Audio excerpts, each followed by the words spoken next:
అందరికీ నమస్తే. ఈ కాలంలో ఒక జాబ్ రావడమే కష్టం, కానీ ఏకంగా 3 జాబులు కొట్టిండ్రు అంటే అది ఎంత గ్రేటో అర్థం చేసుకోండి. అది కూడా ఏదో అమ్మ నాన్నలు ఖర్చు పెడితే మనం చదువుకోవడం కాకుండా తానంతట తానే సంపాదించుకుంటూ తన ఖర్చులు చూసుకుంటూ అలాగే ఇంటికి పంపిస్తూ 3 జాబులు కొట్టిండ్రు అని అంటే అది ఎంత గ్రేట్. ఇప్పుడు మనతో పాటు ఆ 3 జాబులు కొట్టిన వ్యక్తి ప్రవీణ్ మనతో పాటు ఉన్నారు. ప్రవీణ్ అన్న నమస్తే. నమస్తే నమస్తే అక్క. ఎట్లున్నారు? బాగున్నా. మీది ఎక్కడన్నా? మాది మంచిర్యాల జిల్లా Jannaram mandal Ponkal village. Ponkal village. Okay, మా దోస్తు కూడా అన్నీ ఉంటుంది. అయితే ఇప్పుడు ఒక్క జాబ్ ఈ జనరేషన్లో ఒక్క జాబ్ కోసం ఎంత కష్టపడుతున్నామో మనం అశోక్ నగర్, దిల్సుఖ్ నగర్, అమీర్పేట అన్ని ఏరియాలలో చూస్తున్నాం.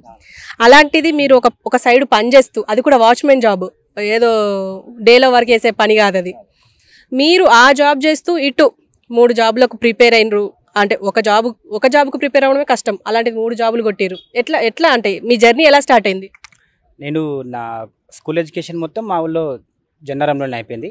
తర్వాత ఇంటర్మీడియట్ డిగ్రీ వరకు మా ఊళ్ళోనే జన్నారంలోనే కంప్లీట్ చేశాను. తర్వాత 2013లో నేను క్యాంపస్ సీట్ వచ్చింది. నాకు క్యాంపస్ సీట్ వచ్చిన తర్వాత అప్పుడు ఓయికి రావడం జరిగింది.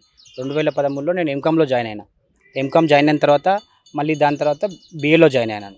తర్వాత ఎంఎడ్, అట్లా 3 కోర్సులు చేస్తూ 2019 వరకు నేను ఇక్కడ బార్డర్షిప్ ఉంది, హాస్టల్, మెస్ ఉంది. సో నాకు అవన్నీ సౌకర్యాలు ఉన్నాయి కాబట్టి అప్పుడు హ్యాపీగా చదువుకోగలిగిన. సో మా పేరెంట్స్ కూడా బర్డెన్ ఏం లేదు, నాకు ఇబ్బంది ఏం లేకుండే, అంత బాగానే ఉండేది. సో 2019లో నా కోర్సెస్ కంప్లీట్ అయిపోయింది కాబట్టి, నా స్టడీ అయిపోయింది కాబట్టి బయటికి వెళ్ళి రూమ్లో ఉండి ప్రైవేటు హాస్టల్స్ తీసుకొని కానీ లేదంటే స్టడీ హాల్స్కు డబ్బులు ఖర్చు పెట్టి కానీ అట్లాంటి పరిస్థితి ఎదురైంది నాకు. సో మా పేరెంట్స్ నాకు డబ్బులు పంపించే స్తోమత లేదు, కొన్ని అప్పుల ప్రాబ్లం వల్ల కానీ మా పూర్ బ్యాక్గ్రౌండ్ వల్ల కానీ. సో నాకు పంపించి అంటే నేను వాళ్ళకి ఆసరాగా ఉండాల్సిన టైంలో నేను వాళ్ళకి బర్డెన్ అవుతున్నాను అనిపించి, సో ఈ పరిస్థితిని కొంచెం అధిగమించాలంటే ఖచ్చితంగా ఏదైనా ఒక చిన్న పార్ట్ టైం జాబ్ చేస్తూ చదువుకోవాలని అప్పుడు డిసైడ్ అయ్యాను. సో అట్లా నేను అంటే మనకు ఏమన్నా జాబ్ చేస్తున్నప్పుడు మనకు చదువుకోవడానికి ఆటంకం లేకుండా చదువుకునే అవకాశం ఉంటూ డబ్బులు వచ్చే పని కోసం ఆలోచిస్తున్నప్పుడు మా ఫ్రెండ్ ఒక ఆయన చెప్పాడు. ఆయన అంతకుముందు ఒక 2-3 ఇయర్స్ నుంచి ఆయన కూడా చేస్తున్నాడు అనమాట. సో ఆయన నాకు చెప్తే ఆయన సజెస్ట్ చేయడం వల్ల నేను కూడా 2019లో ఇక్కడ నైట్ సెక్యూరిటీగా జాయిన్ అవ్వడం జరిగింది. సో అప్పటి నుంచి 2019 నుంచి అక్కడే వర్క్ చేస్తున్నాను, ఇప్పటి వరకు అక్కడే వర్క్ చేస్తున్నాను. సో నాకు అక్కడ నైట్ టైంలోనే డ్యూటీ కాబట్టి నైట్ అక్కడికి వెళ్ళడం, స్టడీ చేసుకొని చదువుకోవడం, అంతే నా పని. నాకు వాళ్ళు ఫ్రీగా డబ్బులు ఇచ్చినట్టుగా ఉంటుండే, నాకు డ్యూటీ లాగే ఉండేది ఏం కాదు. నాకు చదువుకోవడానికి ఒక రీడింగ్ హాల్ టైప్లో నాకు వర్క్ అయింది, అది నాకు అది చాలా హెల్ప్ అయింది. సో మా పేరెంట్స్కి కూడా ఏ ఇబ్బంది లేకుండా నా ఖర్చుల వరకు నేను సొంతంగా చూసుకునేవాడిని, వాళ్ళకేం ఇబ్బంది కాకుండా నేను ఇప్పటిదాకా ఇక్కడ ఉండి ఈ 3 జాబ్లు సాధించడానికి అది కారణం. ఓకే, ఇప్పుడు మీకు టీజీటీ అలాగే ఇప్పుడు ఏ జాబ్స్ వచ్చినాయి మీ మాటలో చెప్పండి. గురుకుల సొసైటీ మేడం, ఇప్పుడు నాకు జాబ్స్ వచ్చినాయి 3 కూడా. గురుకులంలో ఫస్ట్ జేఎల్ వచ్చింది, తర్వాత పీజీటీ జాబ్ వచ్చింది, తర్వాత టీజీటీ జాబ్ వచ్చింది. టీజీటీ ఏమో సోషల్ సబ్జెక్ట్, జేఎల్ వచ్చేసి కామర్స్ సబ్జెక్టు. సో అయితే ఇక్కడ మనకి ఈ 3 జాబ్స్ రావడానికి ముఖ్యంగా కారణం ఏంటంటే పేపర్ 1, పేపర్ 2 ఈ మూడింటికి కూడా కామన్గా ఉంటుంది. సో ఒకే సిలబస్ ఉంటుంది. సో ఒకే ఎగ్జామ్నే ఈ 2 ఎగ్జామ్స్కి కన్సిడర్ చేయడం జరుగుతుంది. సో ఒక పేపర్ మాత్రమే ఎక్స్ట్రాగా చదవడం. సో అట్లా అది నాకు చాలా హెల్ప్ అయింది. సో కామన్ సిలబస్ టాపిక్స్ చూసుకొని అవి మెయిన్గా ఫోకస్ చేసి అవి ఎక్కువ చదవడం వల్ల ఈ 3 జాబ్స్ రావడం అనేది దానివల్లనే సాధ్యమైంది. అట్లనే ఇప్పుడు టీజీటీ, మళ్ళీ ఇంకోటి ఎస్జిటి, పీజీటీ, పీజీటీ, ఈ వీటి గురించి. టీజీటీ ఏమో మనం స్కూల్ ఎడ్యుకేషన్ ఉంటుంది అప్ టు 7th క్లాస్ వరకు. తర్వాత పీజీటీ వచ్చేసి 10th క్లాస్ వరకు డీల్ చేయాలి, సోషల్ సబ్జెక్టు. సో ఇవి మూడింటికి కూడా 3 పేపర్లు ఉంటాయి. పేపర్ 1, పేపర్ 2 కామన్గా ఉంటుంది అన్నింటికి. సో ఒక పేపర్ మాత్రమే ఎక్స్ట్రాగా ఉంటుంది. సో ఆ 2 పేపర్లకి కామన్గా ఉన్నాయి కాబట్టి దాంట్లో మంచి స్కోర్ చేయడం వల్ల ఈ 3 జాబ్లకు కూడా అదే విషయం కలిసి వచ్చింది. ప్రత్యేకంగా 3 జాబ్ల కోసం సెపరేట్గా చదివే అవసరం ఏం లేదు ఇక్కడ. అందువల్ల ఈ 3 జాబ్స్ సాధించడం అనేది సాధ్యమైంది. కానీ చాకచక్యంగా 3 జాబులకు మీరు అప్లై చేసి రాయడం అంటే అనుకుంటాం ప్రతి జాబ్ ఇప్పుడు ఏ జాబుకు రాస్తే ఏది వస్తుందో మనకు తెలియదు అని చెప్పేసి అన్నింటికి అప్లై చేస్తూ ఉంటాము. ఎన్నో డబ్బులు ఖర్చు పెడతా ఉంటాం. ఈ అప్లై చేసే దగ్గరనే ఎన్నో కోట్లు పోతాయి ప్రభుత్వానికి నన్ను అడిగితే. రైల్వే కానీ ఈ విఆర్ఓలు, పిఆర్ఓలు ఏదేదో అన్నింటికి అప్లై చేస్తారు గ్రూప్స్కి ప్రిపేర్ అయ్యేటోళ్ళు.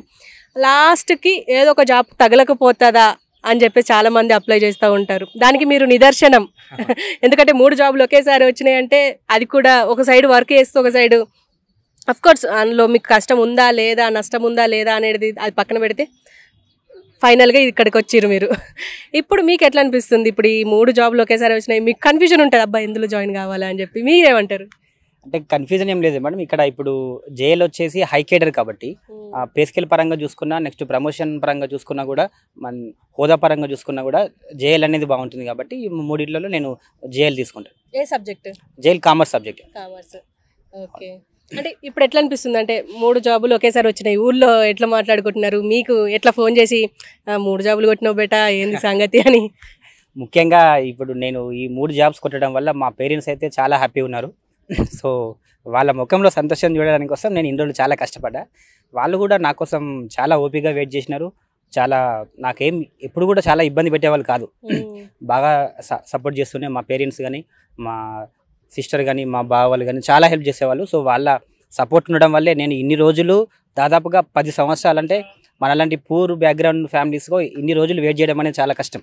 సో అట్లాంటిది మా పేరెంట్స్ నా మీద నమ్మకం ఉంచి వాళ్ళు ఇబ్బంది పెట్టకుండా నాకు సపోర్ట్గా ఉన్నారు కాబట్టి నాకు ఈరోజు ఈ విజయం సాధ్యమైంది. వాళ్ళ కళ్ళల్లో ఆనందాన్ని చూడగలుగుతున్నాను.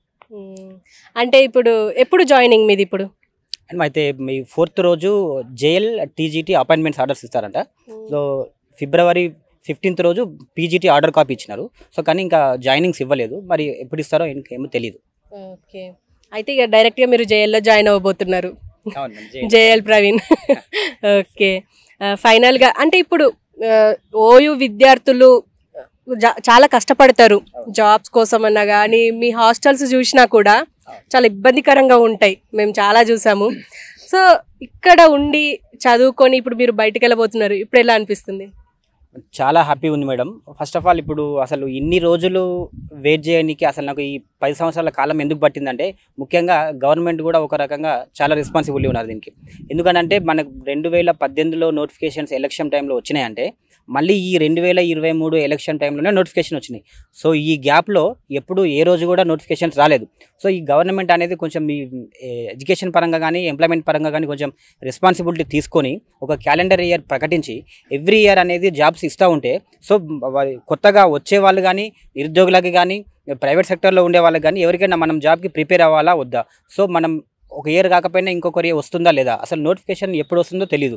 సో అందరికీ తెలిసి ఒక క్యాలెండర్ ఇయర్ అనేది ఉంటే చదువుకునే వాళ్ళకి కానీ, నిరుద్యోగులకు కానీ చాలామందికి హెల్ప్ అవుతుంది. సో ఇన్ని రోజులు ఆ కేసీఆర్ గవర్నమెంట్లో చాలా నిరుద్యోగులు నష్టపోయినారు. నేను కూడా ఈ 10 సంవత్సరాల నిరీక్షణ కోసం, ఈ నిరీక్షణ కారణం కూడా ఒక రకంగా ఆ గవర్నమెంటే. సో ఇప్పుడు ఈ కాంగ్రెస్ గవర్నమెంట్ ఇప్పుడు వచ్చిన తర్వాత కొంచెం రెస్పాన్సిబిలిటీ తీసుకొని కొంచెం బాగానే చేస్తున్నారు.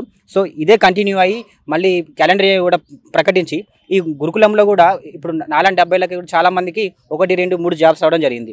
సో మేము అందరం ఇప్పుడు హైకేటర్ జాబ్స్ తీసుకుంటాం కాబట్టి తర్వాత ఉన్న జాబ్స్కి బ్యాక్లాగ్స్ అనేవి లేకుండా మిగతా వాళ్ళకి ఛాన్స్ ఇచ్చి అందరికీ జాబ్ వచ్చే రకంగా చూస్తే బాగుంటుందని నా యొక్క గవర్నమెంట్కి ఒక విన్నపం.